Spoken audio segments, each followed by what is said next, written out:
Well,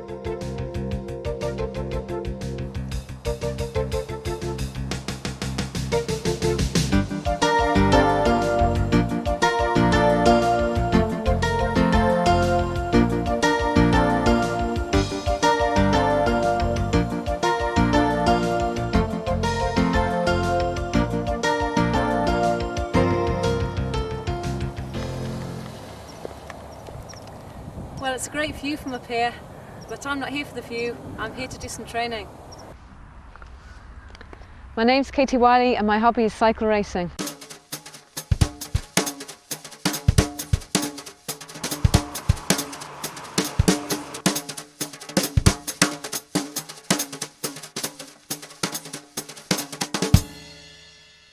My interest in cycling started at a very early age.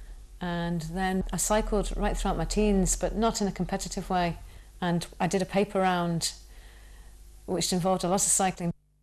My brother bought a racing bike, and he did a lot of long journeys on his bike, and I was usually allowed to go along with the boys. That meant keeping up with them at their pace, which was quite testing for me.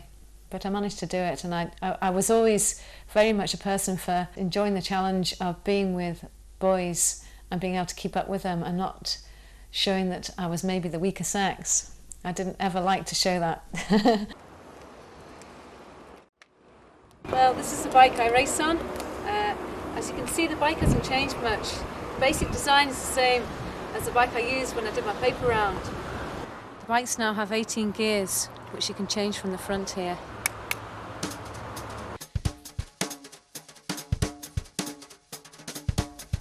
Cycling might appear to be quite an inexpensive hobby, but a bike can cost anything between £500 and £5,000. There are cash prizes for some races. The most I've ever won in a race is £70. But usually your average cash prize for a race is something like £15, £20. That would normally cover the cost of entering the event, and possibly the cost of petrol as well. So 3 of us go together in the car, and if anyone wins, then the money goes towards the petrol. Cycle racing is not one of the best spectated sports, although the Tour de France has more spectators than any other sporting event in the world. For cycle racing, we wear special clothes. These are for maximum comfort and for minimal wind resistance. As you can see, we don't have any mud guards, so if it's raining, you get very, very wet. The biggest problem you have really is your feet getting wet, because you're actually not using your feet. Your feet can get very, very cold, whereas your body really stays quite warm. Of course, it's compulsory to wear a helmet to protect your head from head injuries, like this one, nice and solid. We also wear special cycle shoes for racing in, and they attach into the pedal. You push your foot down hard on the pedal and it clicks in. To get your foot out, you have to twist your ankle to the side. This takes quite a bit of practice. When I first started using them, I'd come to a junction and then stop at a standstill, not be able to get my feet out, and at one point I toppled over, which was very embarrassing.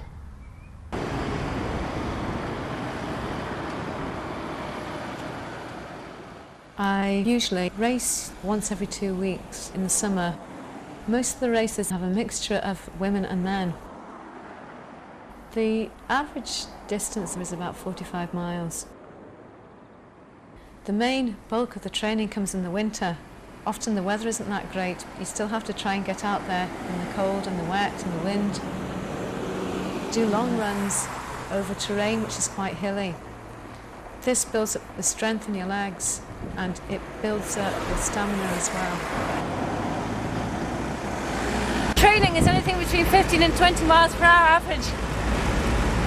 In a race it's a bit more than that, possibly 25 mile an hour average.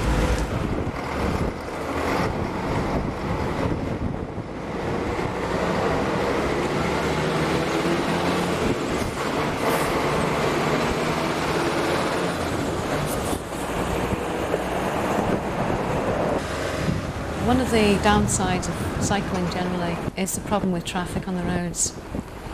Most motorists are very courteous towards cyclists. Bus drivers are usually pretty good. They give you a lot of room. The worst are taxi drivers. Taxi drivers are terrible. A lot of motorists seem to think that if you're on a bike, you should be out the way, out of sight. You should be riding almost in the gutter. There are a lot of very selfish drivers around. So I've had motorists coming past almost knocking me off my bike, people beeping at me, shouting at me, insulting me.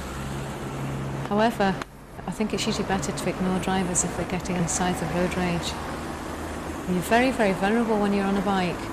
The driver really does have control of life over death towards a cyclist. Well, cycling's always been a huge passion for me. I love being on my bike, I love getting out into the fresh air, I love the exercise, I love the way that you keep fit through it. But it does take over your life and you have to give up a lot. You really can't go out and get drunk the night before a race.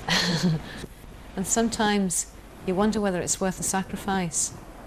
But for now, I really enjoy it and I just don't see me ever wanting to stop racing. Maybe when I'm 60 I'll stop, but I'd like to think that I'll keep going on as long as I can.